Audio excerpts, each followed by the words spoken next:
오늘도 나는 누구인가 하는 문제를 갖고 나왔습니다. 나는 누굴까요? 내가 만약에 진리가 아니라면은 나는 헛개비예요. 그러니까는 진리가 나라고 해야지, 내가 진리가 아니라면은 그냥 그림자일 뿐이지 않겠어요? 그래서 기독교에서도 나는 길이요 진리요 생명이다 그랬습니다. 그러니까 내가 진리야. 진리라는 게 뭐예요? 변하지 않는다는 거야. 실제하고. 그게 납니다. 나라고 한다면은 너를 허용하지 않는 나. 그러니까 이를테면 나뿐인 나. 이걸 먼저 얘기를 해봅시다. 나뿐인 나. 온 우주와 둘이 아닌 천상천하 유아독존인 나다. 둘이 아니야. 나뿐인 나라고 제목을 붙였습니다. 둘이 아니야. 그래서 천상천하 유아독존이다 합니다. 또 말하자면 온 우주를 품고 있는 눈을 두고 이르는 나입니다. 이 눈을 벗어난 놈이 하나도 없어. 우리 마음을 벗어난 놈이 하나도 없어. 그럴 때 온 우주를 품은 눈. 이것이 나입니다. 그 나 외에는 한 물건도 따로 없습니다. 한 물건도 따로 없는 나입니다. 그걸 일컬어 진하다 그렇습니다. 참된 나다. 그래서 기독교에서는 나는 길이요 진리요 생명이다. 그래서 말하는 진리입니다. 내가 바로 진리입니다. 진리가 나다. 그 나는 궁극의 근원이고 만물의 어머니입니다. 여기에서 만물이 태어나니까 만물의 어머니라고 할 수 있는 겁니다. 알 수 있고 볼 수 있는 대상이 아닙니다. 만물의 어머니인 궁극의 나는 알 수 있고 볼 수 있는 대상이 아니야. 우리가 알 수 있고 볼 수 있는 것이라면 그것이 나겠어요. 객관인데. 진리는 둘일 수가 없습니다. 알 수 있고 볼 수 있는 대상이 내가 아닌데 그런 것이 따로 존재한다면 진리가 두 개가 됩니다. 천상천하 유아독존이 나하고 대상이 나하고. 근데 진리가 둘일 수는 없습니다. 그러므로 대상과 둘이 아닙니다. 그래서 주객합이다 그럽니다. 언제나 있는 그대로의 실제. 진리는 주객합일입니다. 그러니까 진리가 납니다. 진리가 내가 아니라면은 모든 것이 무의미해집니다. 내가 실제하지 않는데 무엇을 밝히고 할 일이 있겠습니까? 내가 실존하고 있는 그대로이고 진리니까 우리가 이 공부를 하는 겁니다. 그 내가 있는 그대로의 진리가 아니라면 나는 이름이요 개념일 뿐이라는 말입니다. 그렇지 않겠어요? 그 나라는 것이 진리가 아니라면 그 나는 헛개비야. 이름일 뿐이야. 개념일 뿐이야. 그렇지만은 그 나의 실제는 자명하지 않아요? 의심할 수가 없지 않아요? 어떻게 나 자신의 실제를 의심할 수가 있겠습니까? 보고 듣고 말하고 느끼고 하는 그 실존을 어떻게 의심할 수가 있겠어요? 이게 무슨 알아서 되는 것도 아니잖아요. 알기 전짜리잖아요. 그러므로 나는 진리입니다. 진리만이 실제하기 때문입니다. 진리만이 실제하는 거예요. 그 생명만이 실제하는 겁니다. 진리로서의 나는 나 아님을 허용하지 않습니다. 그렇죠? 나 아님을 허용할 수가 없지. 나 외에 따로 진리를 또 두게 되니까. 그래서 나 외에는 우상을 두지 말라고 기독교에서도 그랬습니다. 나 외에는 우상입니다. 그러므로 너 없는 나입니다. 여기서 나는 너 없는 나야.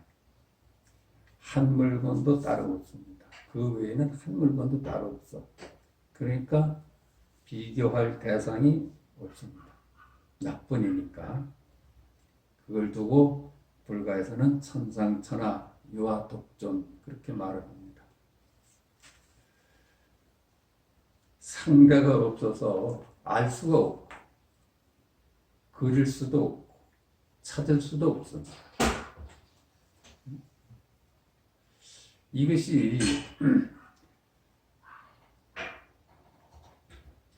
무슨 상대가 있어야지 우리가 알 수 있고 그릴 수 있고 찾을 수가 있죠. 둘이 아니니까. 둘이 아닌데 어떻게 찾을 수 있고 그릴 수 있겠어요. 그렇지만 자명해서 의심할 수가 없는 실제입니다. 그 나는 있는 그대로고 생명이요 진리입니다. 견문각지 어묵동정 행주자와 하는 일상이 우리가 보고 듣고 느끼고 말하고 침묵하고 움직이고 그러지 않습니까? 그것이 우리 일상이야. 그것이 있는 그대로고 진리고 생명입니다. 그게 납니다. 우리 일상이 진리야. 더 이상 찾을 진리가 따로 있질 않아. 그 일상은 현존일념이고 현존일각인 각이요 생명입니다. 그렇잖아요. 현존일념이고 현존일각이고 각이고 생명입니다. 그걸 두고 선가에서는 구지선사의 손가락이에요. 진리를 물으니까 나를 물으니까 구지선사는 손가락을 들어 보였어요. 손가락이 진리라는 얘기는 아니겠죠. 아, 손가락이로구나 하는 그 각이 진리지. 덕산의 고함 소리예요. 억 하는 데서 자기를 깨달아요. 소리가 아니야. 억 하는 각이야. 임재의 몽둥이 마시고 임재가 법을 물으면은 방망이로 때려줬잖아요. 그래서 아야 하는 각입니다. 조주의 뜰 앞에 잣나무다. 조주는 뜰 앞에 잣나무다 그랬어요. 뜰 앞에 잣나무다 하는 깨달음 아니에요. 각이야, 각. 그것이 나뿐인 나입니다. 너를 허용하지 않는 진리고 길이고 생명입니다.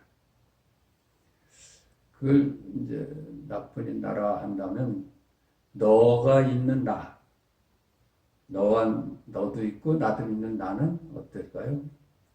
그거는 실체가 없는 이름일 뿐이다 그럽니다. 나의 존재의 근거가 너이기 때문이야. 네가 없으면 내가 없어.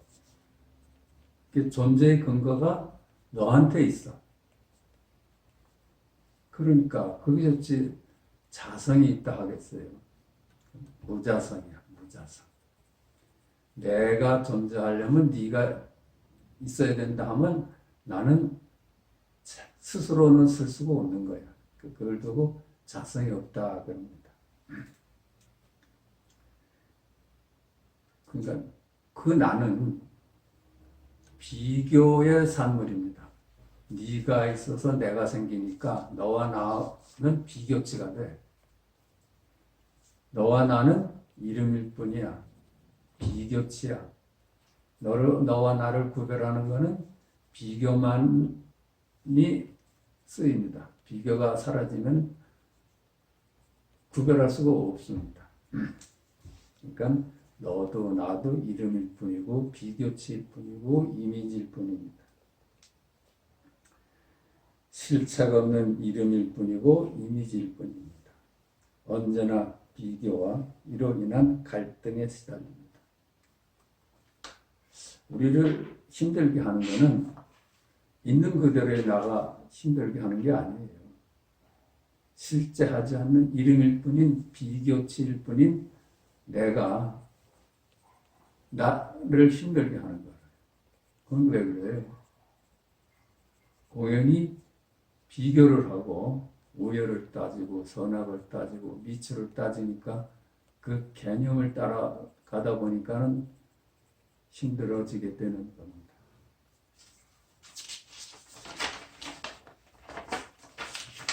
그러면 그걸 두고 석가께서는 고해라 그랬습니다. 그 세상을 사바세계다 그랬습니다.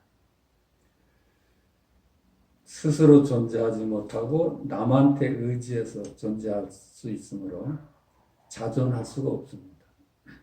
우리가 스스로 자존한다는 것은 스스로 존재할 수 있어야 자존이 돼요.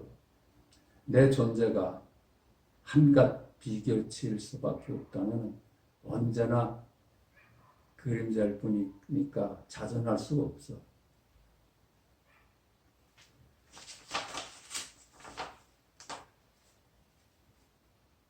나뿐인 나를 찾는 공덕을 한번 보십시다. 왜 우리가 이 공부를 해요?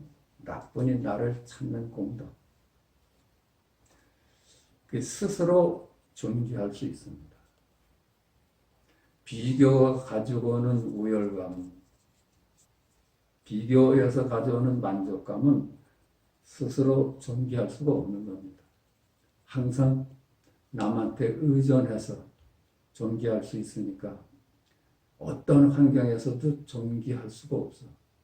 근데 이 너 없는 나, 둘이 아닌 나를 찾아내는 언제나 내 존귀함이 남한테 의존하지 않습니다. 그럴 때 우리는 스스로 쓸 수가 있습니다. 어떤 환경에서도 존귀할 수가 있습니다. 밖의 환경보다는 스스로인 나를 믿기 때문에 자존하며 삶이 여여합니다. 우리는 환경을 믿고 살다 보면 그 환경이 바뀌면 스스로 비참할 수가 있고, 그런데 환경보다는 스스로의 나를 믿어 천상천하 유아독전인 나의 실제를 이제 깨달았어. 거기에 자존이 있는 겁니다. 거기에 여여한 삶이 있을 수 있는 겁니다. 노자가 말하는 상선약수의 삶입니다. 어떤 것이 제일 좋은 삶이냐 이렇게 물으니까 물같이 사는 거래요. 그렇죠? 비교해서 노연한 삶입니다. 이 진리인 나는 알 수가 없습니다. 그러니까 알자마자 있는 그대로는 개념화되기 때문에 입 벌리자마자 틀렸다 그래요. 개구직착이라고 그래요. 알 수가 없는 거예요. 그렇지만 자명해요. 알 수가 없기 때문에 우리는 아는 것으로부터 자유로울 수 있습니다. 우리가 자유롭지 못한 것은 왜 그래요? 아는 것 때문에 자유롭지 못한 겁니다. 아는 것에 묶여 있기 때문에 자유롭지 못한 거예요. 그렇지 않아요? 내가 아는 걸로만 세상을 보니까 자유롭지가 않죠. 그렇게 봐야 되니까. 알 수가 없어. 그래서 단지 불해면은 시즉 견성이다 그랬어. 우리가 아는 것만 내려놓을 수 있다면 그게 바로 견성이야. 그게 아는 것으로부터 노연하는 겁니다. 그러면 늘 새로울 수가 있어. 일일신, 우일신 그럽니다. 아는 것으로서 세상을 삼으니까 아는 것은 동일성을 가져오거든요. 어제의 그놈이 오늘의 그놈이고 내일의 그놈이야. 늘 큰 거야. 근데 아는 것부터 노연하면 늘 새롭습니다. 그렇지 않겠어요? 동일한 놈이 없어. 늘 새로워. 이름이 동일성을 부여합니다. 그래서 일일신, 우일신 그럽니다. 언제나 나는 누구인가 하는 질문을 갖고 살게 됩니다. 이게 질문을 갖고 살아서 답을 얻어지는 게 아니야. 질문이 우리를 자유롭게 합니다. 답이 우리를 자유롭게 하는 것이 아니라 질문이 우리를 자유롭게 하는 거야.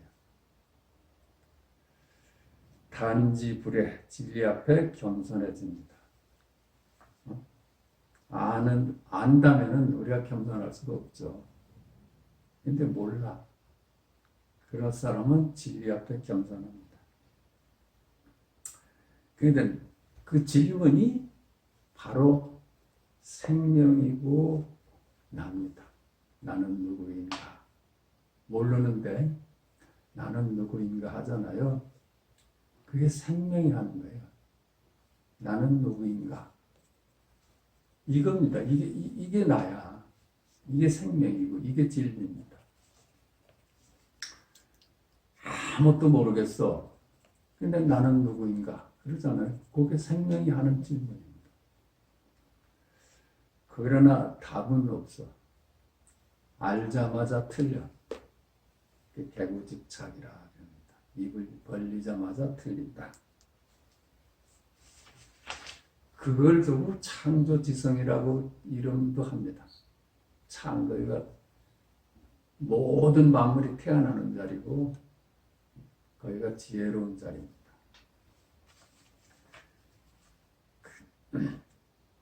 그렇다면은 끊임없이 묻는 데서 새로운 길을 우리는 찾아낼 수 있습니다. 세상이 앞길이 꽉 막혔을 때 참말로 우리가 모를 수 있다면은 새로운 길이 열립니다. 인류 역사에서 위대한 발견은 항상 나는 누구인가를 물었기 때문입니다. 나는 누구인가를 묻지 않았다면 늘 기존의 답으로 사는 사람이에요. 한 나라도 그렇고 세계도 그래. 나는 누구인가를 물었기 때문에 진리를 물었기 때문에 새로워질 수 있었던 겁니다. 기존의 답에 안주하고 있는 사람이나 민족이나 국가는 늘 큰 것으로 살 수밖에 없고 모방하면서 살 수밖에 없습니다. 그러니까 모든 예술이 그렇고 문학이 그렇고 철학이 그렇습니다. 모르는 데서 출발하면 새로운 발견이 있을 수 있어. 사회가 확 막혀가지고 앞길이 보이지 않을 때 필요한 것은 모른다는 진실을 깨닫는 것. 그것이 세계를 열어나가는 길입니다. 질문이 없는 국민은 항상 추정과 모방만으로 살아갑니다. 그렇죠?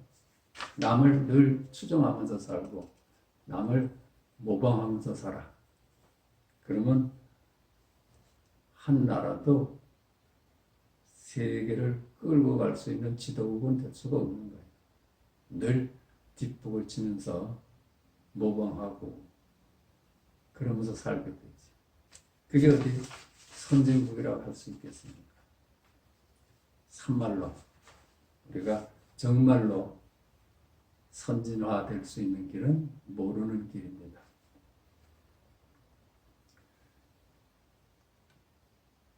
질문을 할 줄 알아야 이 세계를 끌고 갈 수 있는 겁니다. 그러므로 우리 학생들은 어른들이 주는 답이 아닌 세상의 비교치가 유혹하는 답이 아닌 스스로 좋아하는 일을 찾아야 할 것입니다. 교육이 지금 어른들은 자기의 답을 애들이 실천해 주길 바라거든요. 그리고 세상의 비교치가 유혹하는 직업을 가지라고 그래. 그런데 만약에 그것이 자기가 좋아하는 것이 아니라면 그 아이는 평생을 살아있는 느낌으로 살지 않는 거야. 자기가 스스로 좋아하는 일을 찾아야지 그 사람이 자존할 수 있고 존귀할 수 있는 겁니다. 스스로. 그 사람이 비록 직업이 다른 사람보다 뒤떨어지는 직업이라도 거기에 족할 수 있어야지 존귀하다 하지 않겠습니까?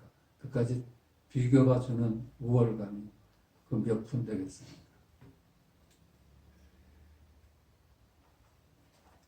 자존은 조건 없는 행복의 길입니다. 우리가 자존할 수 있어야지 조건 없는 행복의 길입니다. 조건이 갖춰져서 오는 행복은 조건이 사라지면은 사라지는 행복 아니겠어요? 근데 조건에 의존하지 않는 행복은 자존할 수 있어야 돼요. 그런 사람은 비록 남한테 뒤지는 직업을 가졌다 하더라도 자기가 하는 일에 자존할 수가 있고 자족합니다.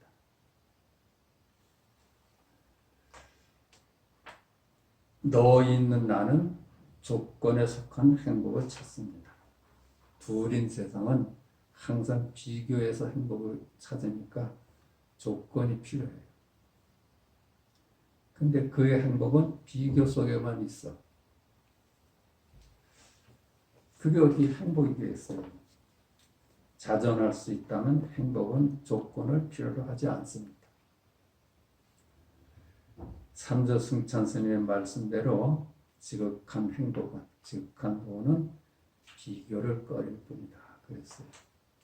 우리가 비교에서 놓여날 수만 있다면 지극한 도, 지극한 행복할 수 있다는 겁니다. 생각해 보면은 비교가 우리를 힘들게 하지 않아요? 비교가 없는데 어떻게 불행할 수가 있겠어요? 비교가 우리를 불행하게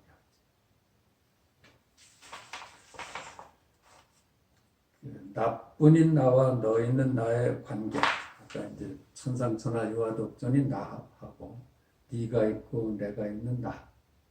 그 관계는 둘은 어떤 관계일까요? 누가 주인일까요? 누가 주인이고 누가 종이겠는가? 물론 나뿐인 나가 주인이고 너 있는 나는 도구요 종입니다. 나뿐인 나가 주인이야. 우리가 주인을 되찾는 공부입니다. 너가 있어서 생기는 나는 도구야, 도구. 그래서 그 석가와 미륵은 누구의 종이냐 하는 화두가 있지 않았습니까? 우문관에 있는데 석가도 너 있는 나고 미륵도 너 있는 나야. 그 석가와 미륵이 주인은 천상천하 유아독존인 자입니다. 우리는 종이 주인 노릇하지 못하게 항상 깨어 있어야 한다. 그래요. 왜 그래요? 항상 우리는 잠시 한눈을 팔면은 비교에 떨어져 버려요. 그래서 깨어서 살자고 그럽니다. 깨어 있는다는 게 뭐예요? 모를 수 있는 겁니다. 모를 수 있는 것이 깨어 있는 겁니다. 단지 불에면 시직견성이라 그랬어요. 단지 모를 수만 있으면 그게 깨어 있는 거예요. 알면서 사는 건 깨어있는 게 아니에요. 잠들어서 사는 거지. 어디에 잠들어 있어요? 개념에, 이름에 잠들어서 사는 겁니다. 그래서 잠들어 있을 때는 이름이 막 부려먹어요, 나를. 이름이 요구하는 대로 따라가. 그게 잠들어 사는 겁니다. 깨어있는 삶은 이름을 따라가지 않는 삶입니다. 그래서 깨어있는 거예요. 이름으로부터 자유로운 거. 저희 크리슈나무르티는 언제나 독사와 한 방에서 동거하듯이 깨어 있어야 한다고 말하곤 했습니다. 독사하고 한 방에 살아. 너 있는 나하고 한 방에 사는데 늘 깨어 있으라고 그랬습니다. 여기서 독사는 너 있는 나, 즉 에고를 두고 말하는 겁니다.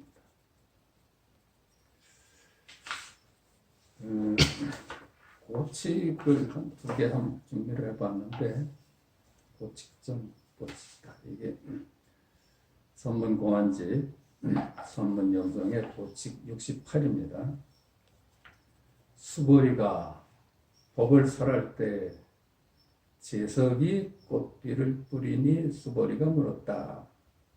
수보리 존자가 설법을 할 때 그 설법이 하도 좋으니까 제석천왕이 꽃비를 뿌려줬습니다. 그러니까 수보리가 물었어요.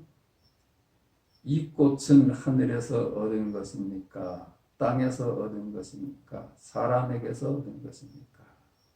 수보리가 그 제석천왕한테 당신이 지금 뿌려주는 이 꽃은 하늘에서 떨어진 겁니까? 땅에서 솟아난 것입니까? 사람에게서 얻은 것입니까? 그 제석천왕은 그걸 어디서 얻었을까요? 근데 제석천왕은 하늘에서 얻은 것입니까? 그래도 아니라고 그래요. 땅에서 얻은 것입니까? 해도 아니라고 그래요.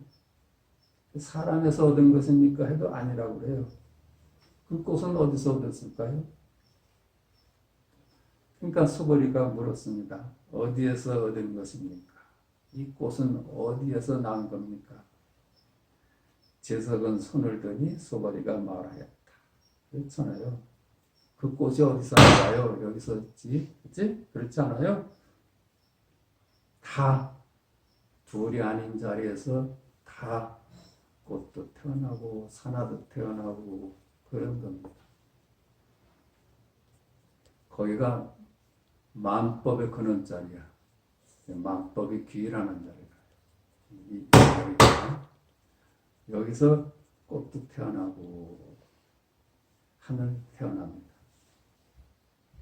그렇지 않겠어요? 어디 꽃이 언제 지가 꽃이라고 주장한 적 있어요? 네가 꽃이다 해서 꽃이 태어났지. 그러니까 수보리도 알았죠. 그렇습니다. 그렇습니다. 하고 동의를 했습니다. 하나 더 봅시다. 고칙 69. 수보리가 바이블 속에서 선정에 들었는데 제석이 꽃비를 뿌리면서 찬탄하였다. 이에 수보리가 물었다. 꽃비를 뿌리며 찬탄하는 이는 누구입니까? 제석이 대답하였다.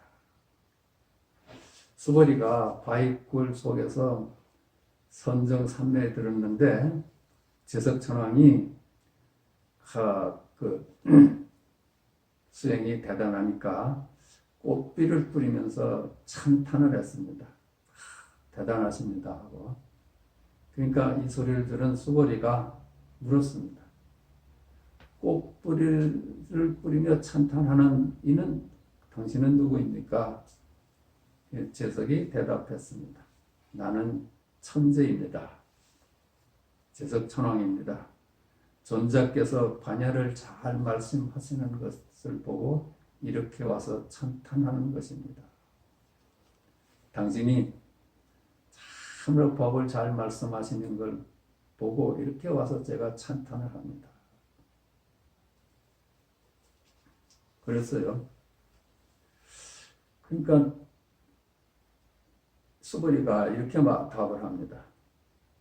나는 지금 반야에 대해서 한마디도 말하지 않았습니다. 나는 지금 말한 바가 없습니다. 그랬어요. 그러니까 이게 보십시다. 석가께서는 평생 설법을 하셨는데 한마디도 한 적이 없다 그러셨어요. 말을 하되 말한 바가 없고 가되 간 바가 없고 오되 온 바가 없는 소식입니다.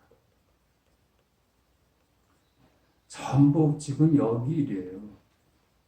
말도 여기 일이고 침묵도 여기 일이고 말이 따로 있질 않습니다. 침묵이 따로 있질 않아.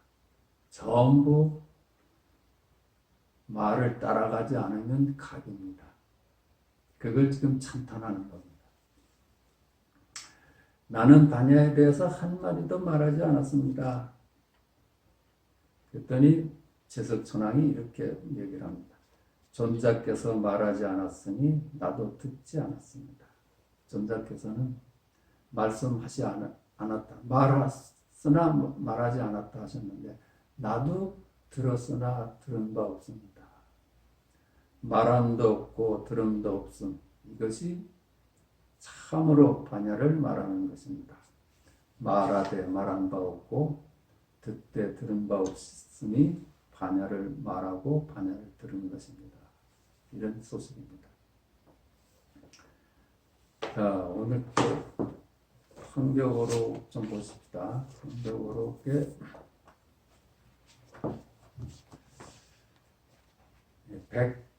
174쪽입니다. 성경으로 이게 김표한 선생님 역주하신 책입니다.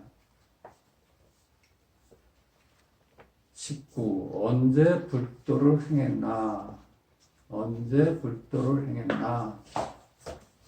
언제 불도를 행했나? 어떠세요? 언제 불도를 행했나? 언제 불도를 행했나? 이게 지금 불도를 행하는 거예요. 언제 불도를 행했나? 말을 따라가면 불도를 언제 행하고 뭐 그러는데 불도 아닌 적이 있어요? 깨달음 아닌 적이 있어요? 나 아닌 적이 있어요? 진리 아닌 적이 있어? 언제 불도를 행했나? 이게 불도입니다. 불도를 보여주는 거야. 황벽이 행각할 때에 남전에 이르렀는데 하루는 식사 때에 발을 받들고서 남전의 자리에 가서 앉았다. 남전이 내려와서 보고는 물었다. 그 마저의 제자의 백장이 있고 남전이 있습니다. 그 황벽은 이 백장의 제자예요. 그러니까 황벽으로 말하자면 남전이 3천쯤 되는 겁니다. 백장의 제자는 있고 백장 황벽으로 말하면 남전이 3천쯤 되지. 웃서일이라. 그런데 황벽이 행각할 때 남전 이제를 찾아왔는데 이제 식사 때가 됐어. 그 발을 받들어서 황벽이 남전 자리에 가서 앉았어요. 자기 스승과 도반인 남전의 자리에 떡하니 앉았어. 남전이 내려와서 보고는 물었다. 그렇죠? 남전이 내려와서 보고는 물었다. 그렇잖아요. 이게 법거량입니다. 황벽이 예의가 없어서 남전 자리에 앉는 게 아니야. 남전이 어떻게 나오나 보는 거죠. 법거량이라. 그 남전이 내려와서 보고는 곧 물었다. 장로는 어느 해에 불도를 행하였소? 장로는 어느 해부터 불도를 행하였소? 이런 얘기야. 이 불문에 들어온 적이 그것이 언제요? 이런 얘기지. 서유를 따지자는 겁니다. 그리고 황벽이 말했다. 황벽이 이렇게 말했어요. 나는 위음왕 이전부터 불도를 행하였습니다. 이랬어. 위음왕은 모든 부처님보다도 상위의 자리입니다. 최초의 부처님이에요. 위음왕 이전입니다. 그랬어요. 이거 제대로 말한 거예요? 그러니까 당신보다 내 서열이 높다 이 얘기야. 이 음악 이전입니다. 그게 황벽이 남전이 그러니까 이렇게 응서해요. 오히려 황노사의 자손이로군요. 황벽은 곧 아래로 내려갔다. 너 내 자손이야 이런 얘기야. 왜 그렇게 됐어요? 위음왕 이전이라면 내 당신보다도 우서열이다 이렇게 얘기를 했는데 이 음왕 이전이라는 건 말입니다. 개념이라. 개념 이전에 태초의 자리를 보여준 게 아니야. 오히려 왕노사의 자손이로군요. 당신 이미 개념에 떨어진 거야. 아무리 이음왕 이전을 들먹였어도 이 일구보다는 두 번째 떨어진 얘기야. 왕노사의 자손이군요. 황벽은 곧 아래로 내려갔다. 이게 이제 가끔 이게 법거량들을 합니다. 자, 20번 보십시다. 삭가 속의 세계. 황벽이 어느 날 외출할 때 남전이 말했다. 이렇게 커다란 몸집에 조금 큰 삿갓을 썼군요. 황벽이 외출할 때 커다란 삿갓을 썼나 봐요. 그러니까 남전이 이렇게 말했습니다. 커다란 몸집에 조금 더 큰 삿갓을 썼군요. 이렇게 했어요. 황벽이 말했다. 삼천대천세계가 모두 이 속에 있습니다. 말 안 따라갔어. 지금 이제 남전이 좀 몸도 컸는데 삿갓은 더 크군요. 이러니까 어떻게 나오나 보려고 말 따라가는가 말 따라가지 않는가 이제 시험한 겁니다.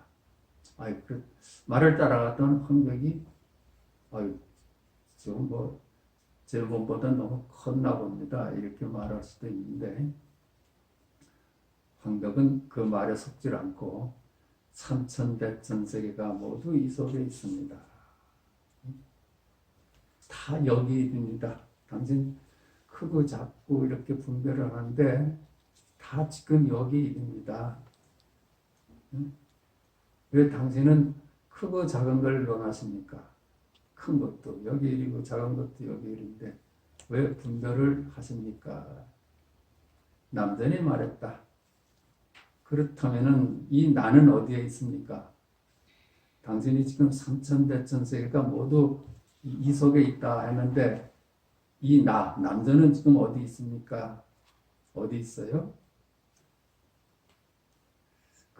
남전은 어디 있습니까? 이걸 빼놓고 어디 따로 있겠어요? 황벽은 삿갓을 쓰고는 곧 가버렸다. 게임이 끝난 거야. 두 번의 법거량은 끝난 겁니다. 황벽의 견처. 황벽이 어느 날 차당 속에 앉아 있는데 남전이 내려와서 물었다. 선정과 지혜를 동등하게 배워서 불성을 밝게 본다면 이러한 도리는 어떻습니까? 황벽이 말했다. 하루 24시간 동안 한 물건에도 의지하지 않습니다. 남전이 말했다. 바로 장로의 견처인가요? 황벽이 말했다. 그렇습니다. 남전이 말했다. 찻값은 우선 놓아두더라도 초해전은 누구에게 돌려받을까? 황벽은 이에 그만두었다. 자, 황벽의 견처. 황벽이 어느 날 차당 속에 앉아 있는데 남전이 내려와서 물었다. 이런 경우도 말에 그만 속가서 말 따라가지 않으면 늘 있는 그대로입니다. 황벽이 이게 지금 여기이고 어느 날 이게 지금 여기이고 차당 속에 앉아 있는데 이게 지금 여기이고 남전이 내려와서 물었다. 이게 지금 여기입니다. 말을 따라가면 황벽이 따로 있고, 그렇죠? 차당이 따로 있고, 남전이 내려와서 묻는 게 따로 있는데 전부 지금 여기 일입니다. 선정과 지혜를 동등하게 배워서 불성을 밝게 본다면 이러한 도리는 어떻습니까? 남전이 황덕한테 이렇게 떠봤습니다. 선정과 지혜를 동등하게 배워서 불성을 밝게 본다면 이러한 도리는 어떻습니까? 이게 선정은 소승의 공부입니다. 선정을 닦는다. 그렇잖아요. 정에 들어 그 공부를 해. 지혜는 대승의 공부입니다. 우리가 경전을 보면은 굉장히 지혜로워진다고 그래요. 거기 많은 지식이 있고. 그러니까 선정과 지혜는 소승과 대승의 공부법입니다. 선정과 지혜를 동등하게 배워서 그걸 배워서 불성을 밝게 본다면 이러한 도리는 어떻습니까? 소승과 대승경전을 공부해서 불성을 밝게 본다면 이러한 도리는 어떻습니까? 이런 질문입니다. 황덕이 말했다. 나는 24시간 동안 한 물건에도 의지하지 않습니다. 저는 하루 24시간 동안 소승의 수행 방법에도 의존하지 않고 대승의 수행법도 의존하지 않습니다. 지금 여기일 뿐입니다.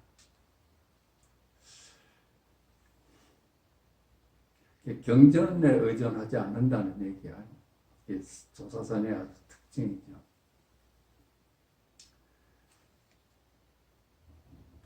남전이 말했다. 바로 장로의 견처인가요? 당신의 견처냐? 선정에도 의존하지 않고 대승 경전에도 의지하지 않고 바로 직지인심하는 이것이 내 공부다 하니까 그게 당신의 견처냐? 황덕이 말했다. 그렇습니다. 남전이 말했다. 남전이 이렇게 봤습니다. 찻값은 우선 도와주더라도 소해전은 누구에게 돌려받을까? 황덕은 이에 그만두었다. 이게 이제 너 이제 내가 의지처는 소승의 수행법도 아니고 대승의 경전도 아닙니다. 그렇게 얘기는 그건 맞는 얘기 아니에요? 조사선에서 얘기하는 거는. 그런데 찻값은 우선 도와두더라도 이게 그래도 이 공부를 하기까지는 여기저기 다니면서 차도 얻어먹고 하면서 소승의 수행법도 닦고 대승의 말씀도 들었거든. 찻값은 우선 도와두더라도 너 돌아다니면서 수행 시작하면서 차도 얻어먹고 그랬는데 왜 그런 생각은 아직 못하느냐. 소예전은 누구에게 돌려받을까? 그 신발값, 너 신발도 해주고 다. 그래서 여기까지 왔는데 그건 다 까먹고선 이렇게만 얘기할 거냐 이런 얘기를 해요. 황덕은 이에 그만두었다. 뒷날 위산이 이 이야기를 들어서 앙산에게 물었다. 황덕이 저 남전을 속이지 못한 것이냐? 앙산이 말했다. 황덕과 이제 남전의 앞에 대화를 두고 황덕이 남전을 속이지 못한 것이냐? 남전도 황덕이 너무 고지것대로 얘기를 했잖아요. 근데 황덕도 너무 그렇게 솔직하게 얘기를 하지 않고 남전한테 이렇게 여유를 뒀으면 어떻겠느냐 하는 얘기야. 저는 선정도 했고 대승경전도 읽었습니다 해서 좀 지는 척하고 그러지 않고 그냥 바로 내가 의지하는 거기가 아니고 오직 지금 여기 직지인심하는 자리입니다. 이러니까 앙산이 말했다. 그렇지 않습니다. 황덕에게는 호랑이를 사로잡을 기지가 있음을 알아야 합니다. 황덕의 기계가 본래 호랑이도 사로잡을 만큼 기지가 있음을 알아야 합니다. 그렇게 뛰어나고 기백이 아주 장사했다는 거야.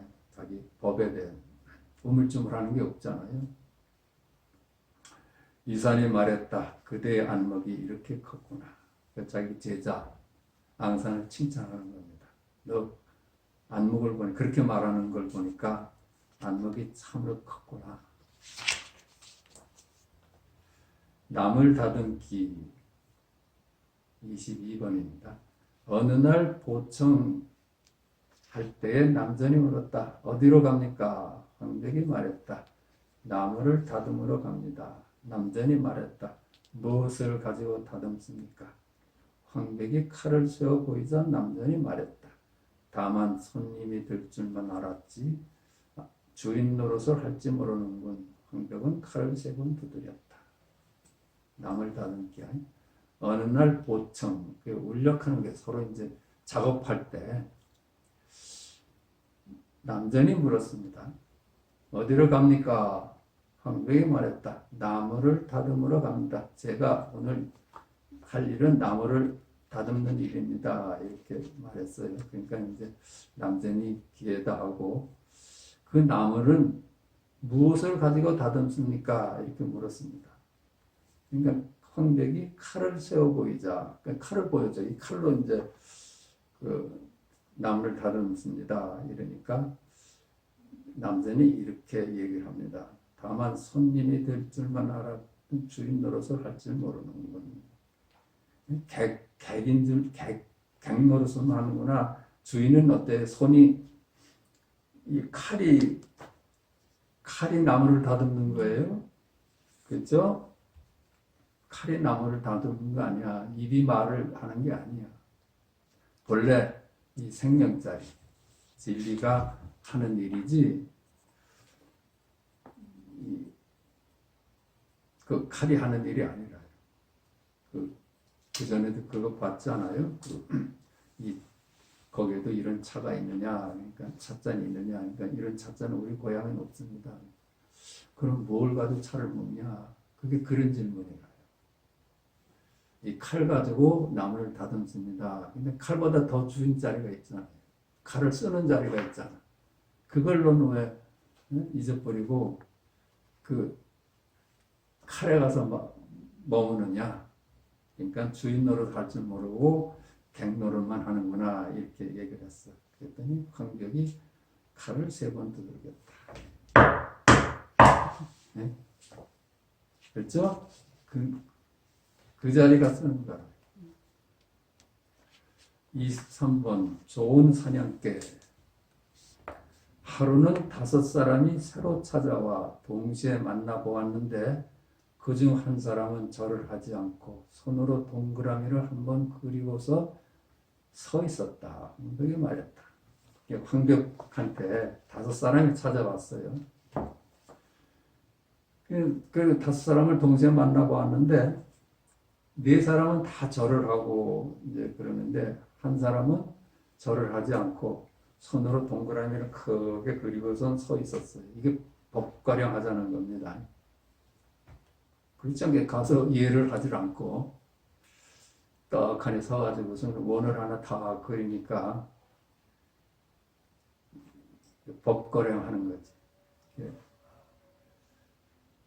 좋은 사냥개 한 마리를 아느냐. 황벽이 그러니까 그 태도를 보고는 공부를 좀 한던가 싶어가지고 좋은 사냥개 한 마리를 아느냐. 이게 사냥개는 여기서 있는 그걸 얘기를 해. 진리를 찾아서 길을 떠난 사람, 소를 찾는 사람. 이게 사냥개죠. 사냥개가 하잖아요. 사냥개가 뭐 먹잇감을 찾아서 가듯이 우리 공부하는 사람도 소를 찾아서 길을 떠나는 사람이에요. 찾아서. 소 찾는 사람. 사냥개 한 마리를 아느냐. 영양의 기운을 찾아왔습니다. 우리가 양의 어떤 기운, 그게 느낌이 와서 양을 찾아왔습니다. 그 양은 우리의 본래 면목이라요. 양을 어떤 느낌을 받고 양을 찾아왔습니다.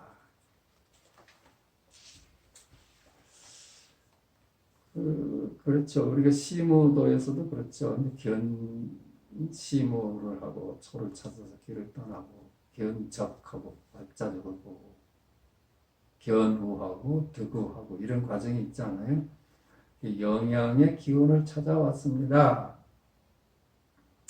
황벽이 말했다. 영양에게는 기운이 없는데 그대는 어디에서 찾으려 하느냐. 영양에게는 기운이 없는데 그대는 어디에서 찾으려 하느냐. 이게 기죠, 기.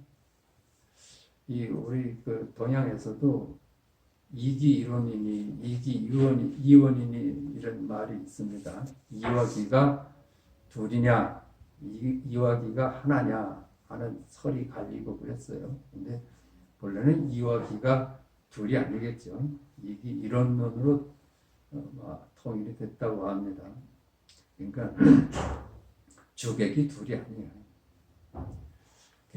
영양 그 마음자리는 둘이 아닌 자리는 보여줄 기가 없는데 모양이 없는데 그대는 어디에서 찾으려 하느냐.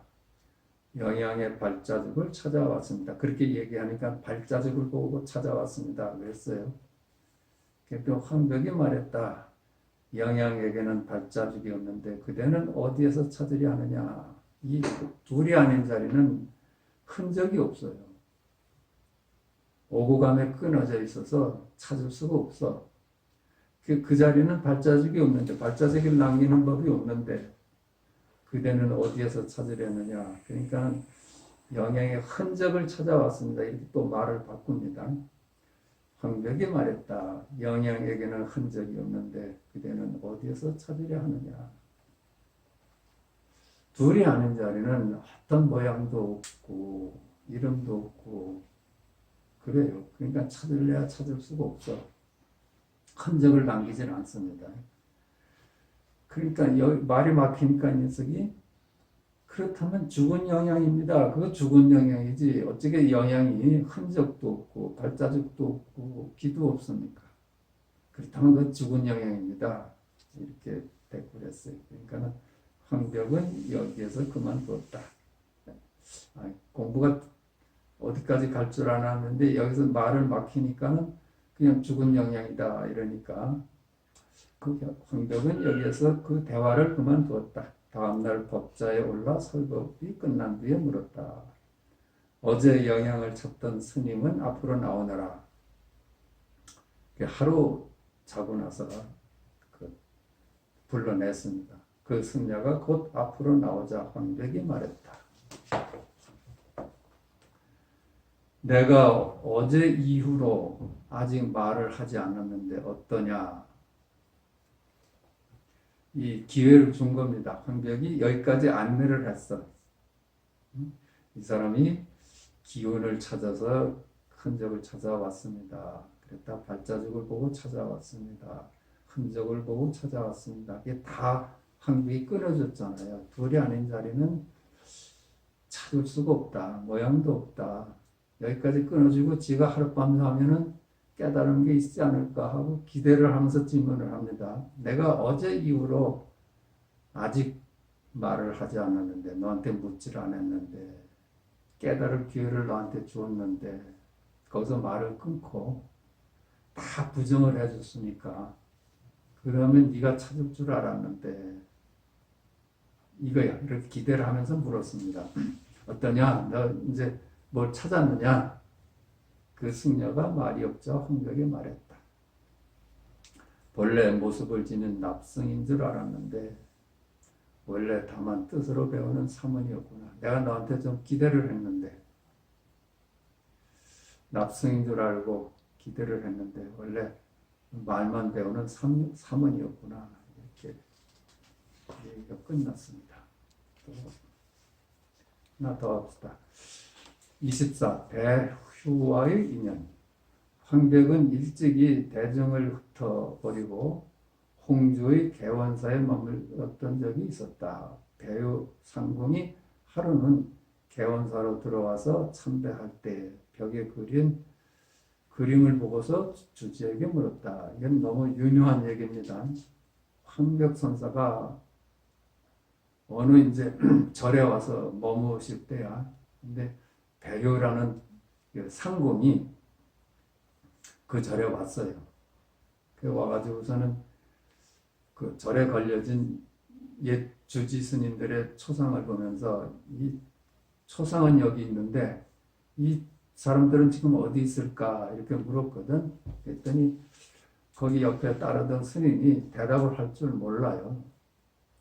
그러니까 이 스님하고는 말이 안 되겠구나 싶어서 여기 선승이 계시냐 그랬더니 황벽한테 인도가 된 겁니다. 이 그림은 어떤 그림입니까? 주지가 말했다. 고승을 그려놓은 것입니다. 황상공이 말했다. 모습은 여기 있는데 고승은 어디 있습니까? 주지가 대답을 하지 못하자 상공이 말했다. 여기에 선성은 없습니까? 이 조사산에 선성은 없습니까?